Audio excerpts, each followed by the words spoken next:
घमंडी का सिर नीचा। एक जंगल में बांस का पेड़ और एक जामुन का पेड़ पास पास थे। जामुन का पेड़ बांस के पेड़ की अपेक्षा बहुत मजबूत था। बांस का पेड़ बहुत पतला होने के साथ साथ बहुत लचीला भी था। हवा का रुख जिस ओर होता, बांस का पेड़ उसी दिशा में झुक जाता था। एक बार जामुन के पेड़ ने बांस के पेड़ का उपहास करते हुए कहा, तुम तो हवा की आज्ञा का हमेशा ही पालन करते हो।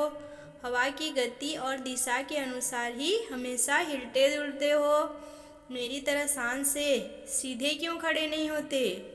तुम भी हवा से कह दो कि उसकी आज्ञा का पालन नहीं कर सकते। तुम अपनी शक्ति का परिचय हवा को दो। इस संसार में बलवानों का ही चारों ओर बोलबाला है। बांस के पेड़ को जामुन के पेड़ की बातें अच्छी नहीं लगी, लेकिन बांस का पेड़ कुछ भी नहीं बोला और चुपचाप खड़ा रहा। यह देखकर जामुन का पेड़ क्रोधित होकर बोला, तुम मेरी बात का उत्तर क्यों नहीं देते?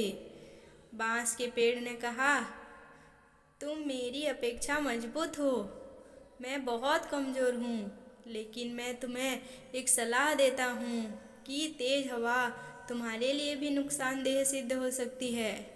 यदि हवा की गति तेज हो तो हमें उसका सम्मान करना चाहिए, वरना कभी कभी पछताना पड़ सकता है।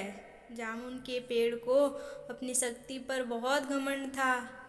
वह बांस के पेड़ से क्रोधित होकर बोला, तेज हवा भी मेरा कुछ नहीं बिगाड़ सकती। मेरी इस बात को हमेशा याद रखना। धीरे धीरे चलती हुई हवा ने बांस के पेड़ और जामुन के पेड़ के बीच होने वाली सभी बातों को सुन लिया। हवा तेज गति से जामुन के पेड़ से टकराकर आगे निकल गई। थोड़ी देर बाद हवा ने अपने अंदर कुछ और शक्ति समेटी और अपने को और भी गतिशील बना लिया। अब हवा एक तूफान के रूप में परिवर्तित हो गई। उस तेज हवा के टकराने से बांस का पेड़ लगभग पूरा झुक गया। वही हवा अब जामुन के पेड़ से दोबारा जाकर टकरा गई, लेकिन जामुन के पेड़ पर उस तेज हवा का कोई भी असर नहीं हुआ। वह उसी प्रकार पूर्ववत खड़ा रहा। कुछ देर बाद तूफानी हवा ने जामुन के पेड़ की जड़ों पर जोर से प्रहार करके उन्हें कमज़ोर कर दिया। तूफानी हवाओं को जामुन के पेड़ की शाखाओं ने रोकने की भरपूर कोशिश की, लेकिन तेज हवाओं ने जामुन के पेड़ की शाखाओं को पीछे ढकेल दिया। तेज हवाओं के कारण जामुन के पेड़ का संतुलन खो गया और जड़ों ने कमज़ोर होकर अपना स्थान छोड़ दिया। कुछ ही देर में वह जामुन का पेड़ जमीन पर गिर पड़ा।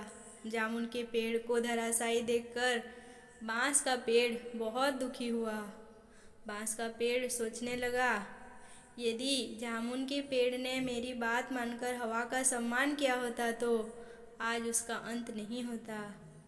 यह जामुन का पेड़ तो घमंडी था। शायद इसे नहीं मालूम था कि घमंडी का सिर हमेशा नीचा ही होता है। इस कहानी से हमें यह शिक्षा मिलती है कि घमंड ही मनुष्य का सबसे बड़ा शत्रु है। घमंडी व्यक्ति का सर्वनाश हो जाता है, इसलिए मनुष्य को कभी घमंड नहीं करना चाहिए। दोस्तों, कहानी पसंद आई होगी तो कहानी को लाइक करना, शेयर करना बिल्कुल भी मत भूलिएगा। और चैनल में पहली बार आए हैं तो चैनल को सब्सक्राइब कर लीजिएगा। कहानी सुनने के लिए आप सभी को बहुत बहुत धन्यवाद।